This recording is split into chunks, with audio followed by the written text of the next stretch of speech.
ஓம் ஸ்ரீ குருப்யோ நமஹ. பல வருடங்களுக்கு முன் காஞ்சி மகா சுவாமிகள் தன் பரிவாரங்களுடன் திருவிடைமருதூர் மகாதான தெருவில் உள்ள ஆர்எம்எம் சத்திரம் என்ற பழைய சத்திரத்தில் முகாமிட்டிருந்தார். சுற்றுவட்டார கிராமங்களை சேர்ந்த பக்தர்கள் சுவாமிகளை தரிசிக்க தினமும் வந்து சென்றனர். அடியேன் அப்போது பள்ளியில் படித்துக் கொண்டிருந்தேன்.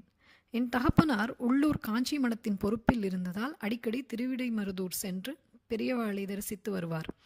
பள்ளி விடுமுறை நாட்களில் என்னையும் அழைத்து செல்வார். அப்பொழுதெல்லாம் சுவாமிகளை பயபக்தியோடு தரிசித்து பிரசாதம் பெறுவது ஒரு சுகானுபவம். ஒரு ஞாயிற்றுக்கிழமை காலை 8 மணி இருக்கும். தகப்பனாரோடு ஆச்சாரியாலை நமஸ்கரித்து எழுந்தேன். அவ்வளவாக கூட்டமில்லை.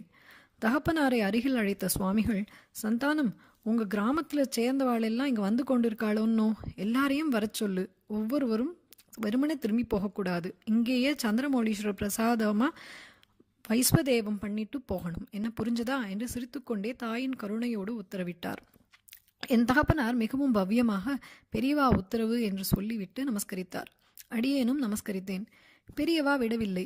என் தகப்பனாரை பார்த்து, இன்னைக்கு நீ சந்திரமௌலீஸ்வர பூஜையை தரிசனம் செஞ்சுட்டு இங்கேயே வைஸ்வதேவம் பண்ணிட்டு போ என்று பணித்தார். நானும் தகப்பனாரும் மதிய போஜனத்தை முடித்துக்கொண்டு சத்திர திண்ணையில் சிறிது சிரமப்பரிகாரம் பண்ணிக்கொண்டோம். மதியம் 3 மணி இருக்கும். திடீரென்று சத்திரத்தினுள் ஒரே ஆரவாரம். மடத்தை சேர்ந்தவர்கள் அங்கும் இங்குமாக ஓடி எதையோ பரபரப்பாக தேடினர். எங்களுக்கு ஒன்றும் புரியவில்லை.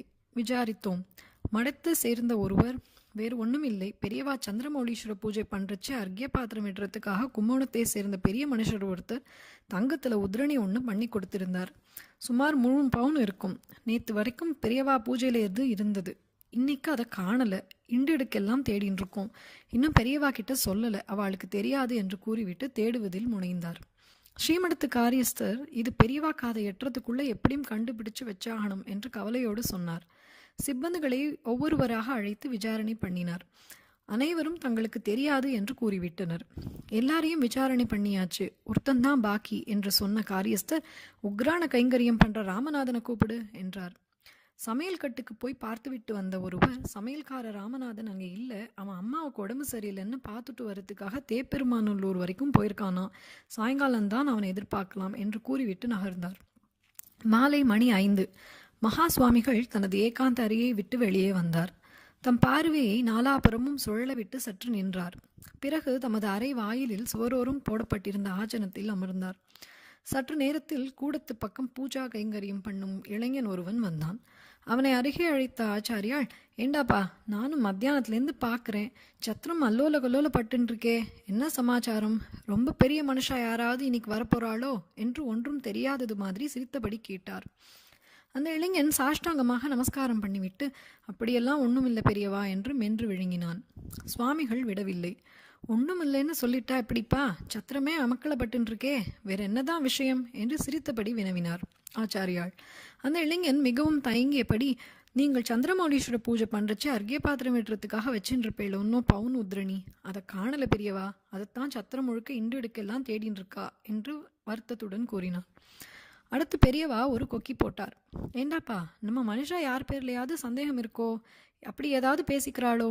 அந்த இளைஞன், தெரியல பெரியவா, காரியஸ்தர் மாமா தான் என்னமோ சொல்லின்னு இருக்கா, அவரை கேட்டா தெரியும் என்று சொன்னான். சரி, நீ போய் காரியஸ்தர் மாமாவை இங்கு வர சொல் என்று அவனுக்கு உத்தரவிட்டார் பெரியவா. அங்கே ஒரு மூலையில் கை கட்டியபடி நின்று நானும் தகப்பனாரும் நடப்பதை கவனித்துக் கொண்டிருந்தோம். கூடத்துக்கு வந்த காரியஸ்தர் பெரியவாளை சாஷ்டாங்கமாக நமஸ்காரம் பண்ணி எழுந்தார். பெரியவா சிரித்துக்கொண்டே, ஏண்டாப்பா, பூஜையில இருந்த பவுன் உதிரணி காணலையாமே என்று கேட்டார்.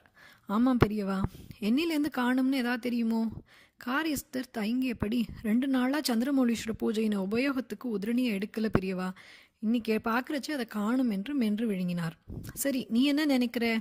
எனக்கு என்ன பாடுறதுன்னா, யாரோ அதை எடுத்திருக்கணும். சரி, யாருன்னு ஒன்னால அனுமானிக்க முடிகிறதா? அப்படி தீர்க்கமா சொல்ல முடியல பெரியவா, இருந்தாலும் ஒரு பேர் வழி மேல சந்தேகம் இருக்கு. யார் அந்த பேர் வழி? காரியஸ்தர் தயங்கி தயங்கி பெரியவாளுக்கு தெரியாம ஒண்ணுமே இருக்க முடியாது, இருந்தாலும் என் மனசுல பட்டதை சொல்லிடுறேன் என்று இழுத்தார். சொல்லு, நானும் தெரிஞ்சுக்கிறேன். நான் சமையல் வேலை பண்ற ராமநாதன் தான்ங்கிறது என் தீர்மானம் என்று காரியஸ்தர் பூர்த்தி செய்வதற்குள், அதெப்படி சொல்ற நீ என்று மடக்கினார் சுவாமிகள். அதற்கு காரியஸ்தர், கடந்த 10 நாளா அந்த ராமநாதன் எங்க அம்மாவுக்கு உடம்பு சரியில்லை, கும்போணம் முனிசிபல் ஆஸ்பத்திரியில சேர்த்து வைத்தியம் பார்க்கணும், ₹300 அட்வான்ஸ் வேணும்னு நச்சரிச்சுட்டு இருந்தான். அது மட்டும் இல்லை பெரியவா, சம்பளத்தில் இன்க்ரிமெண்ட் வேற போட்டு கொடுங்கன்னு நித்தம் தொலைச்சின்னு இருந்தான். அதனால இடைமறித்த ஆச்சாரியால் அவனுக்கு பணமுடை இருக்கிறது காரணத்தினால அவன் தான் இந்த காரியத்தை பண்ணி இருப்பான்னு முடிவு கட்டிட்டியாக்கும் என்று சொல்லி சிரித்தார். தொடர்ந்து சுவாமிகள், சரி சரி, இப்போ அந்த ராமநாதன் எங்கே இருக்கான்? நான் கூப்பிட்டேன்னு அவனை இங்கே அழைச்சிட்டு வா என்றார். உடனே காரியஸ்தர், அம்மாவுக்கு உடம்பு சரியில்லைன்னு பார்த்துட்டு வர்றதுக்காக தேப்பெருமாநல்லூர் வரைக்கும் போயிருக்கான் பெரியவா என்று பணிவுடன் சொன்னார். போகட்டும், அட்வான்ஸும் இன்க்ரிமெண்ட்டும் கேட்டான் நீயே, அதை போட்டு கொடுத்துட்டியா? இல்லை பெரியவா. பின்ன என்ன பண்ணின? அவன் கேட்டால் அந்த 2 விஷயத்துக்குமே மடத்தில் இப்போ சௌகரியப்படாதுன்னு சொல்லிவிட்டேன் பெரியவா. இதை கேட்டு சுவாமிகள் சிறிது நேரம் கண்களை மூடி யோசனையில் ஆழ்ந்து விட்டார். சற்று பொறுத்த காரியஸ்தரை பார்த்து, சரி, நீ ஒரு காரியம் பண்ணு. அந்த ராமநாதன் தேப்பெருமாநல்லூர்லேருந்து வந்த உடனே அவனையும் அழைச்சிண்டு என்கிட்ட வா, புரியறதா என்று உத்தரவளித்து விட்டு தனது ஏகாந்த அறைக்குள் போனார்.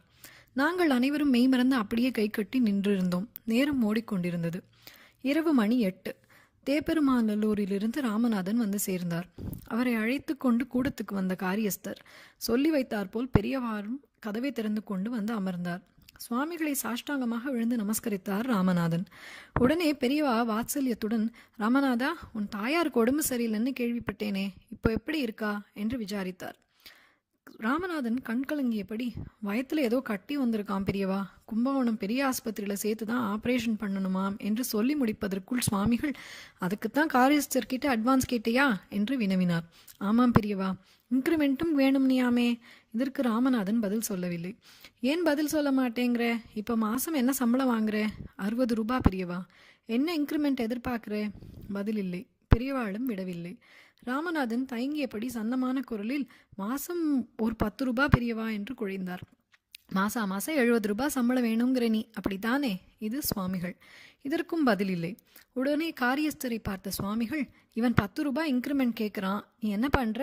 இந்த மாதத்துலேருந்து இவனுக்கு ₹15 இன்க்ரிமெண்ட் போட்டு ₹75 சம்பளத்தை கொடு. அதுக்கு முன்னே இப்போவே இவன் கேட்ட அட்வான்ஸ் ரூபாயை கொடுத்துடு. என்ன புரியறதா என்று உத்தரவு போட்டார். அப்படியே பண்ணுறேன் பெரியவா என்றார் காரியஸ்தர். என்ன ராமநாதா, இப்போ உனக்கு சந்தோஷந்தானே என்று கேட்டார் சுவாமிகள். வாய்ப்பொத்தி தலையாட்டினார் அவர். திடீரென்று பெரியவா கூடத்தில் இருந்த அனைவரையும் பார்த்து, ஏண்டாப்பா, தொலைஞ்சு போன பவுன் உத்ரினியை இண்டு எடுக்கெல்லாம் தேடிவிட்டதா சொன்னேளே, இப்போ நான் சொல்ல போகிற இடத்துல தேடி பார்த்தேளான்னு சொல்லுங்க பார்ப்போம் என்று சஸ்பென்ஸோடு நிறுத்தினார். அனைவரும் ஒருவரை ஒருவர் பார்த்து கொண்டனர். புரியலையே பெரியவா என்பது போல் ஆர்வத்துடன் பெரிய சுவாமிகளையே பார்த்தனர். சுவாமிகள் சிரித்தபடி தொடர்ந்தார். ஒரு முக்கியமான இடத்துல நீங்கள் தேடாமல் விட்டுட்டேள். இப்போ சொல்கிறேன் கேளுங்கோ. நித்தியம் சந்திரமௌலீஸ்வரர் பூஜையில் உபயோகப்படுத்துகிற நிர்மாலிய புஷ்பங்களை கொல்லையில் போட கால்படாத இடத்துல கொண்டு போய் கொட்டுறேளோன்னு, அந்த இடத்துல போய் தேடி பார்க்க வேண்டாமா பவுன் உத்ரணியே? அதுக்காக இப்போவே ராத்திரி தேட போயிடாதீங்கோ. பூச்சி பொட்டு இருக்கும், கார்த்தால போய் பாருங்கோ. சந்திரமௌலீஸ்வரர் கிருப்பையால் அது அங்கே கிடைச்சிடும். யாருக்காகவோ இதை சூச்சகமாக சொல்வது போல் சொல்லிவிட்டு விருட்டென்று எழுந்தார் சுவாமிகள். அனைவரும் விழுந்து நமஸ்கரித்து விட்டு விடை பெற்றோம். அடுத்த நாள் காலை ஆவலுடன் மகாதான திரு சந்திரத்துக்குள் தகப்பனாருடன் நுழைந்தேன். தங்க உத்ரணி குறித்து காரியஸ்தரிடம் என் தகப்பனார் விசாரித்தார். அவர் சிரித்தபடியே சொன்னார், பெரியவா சொன்னபடியே காத்தால கொல்லையில் போய் நிர்மாலிய புஷ்பங்களை கிளறி பார்த்தோம். பளபளன்னு அது கிடைச்சது. ஆனால் அது எப்படி அங்கே வந்ததுங்கிறது சந்திரமௌலீஸ்வரருக்கும் பெரியவாளுக்கும் மட்டுமே தெரிஞ்ச ரகசியம். அதை கேட்டு இந்த அடியேன் வியந்து நின்றேன்.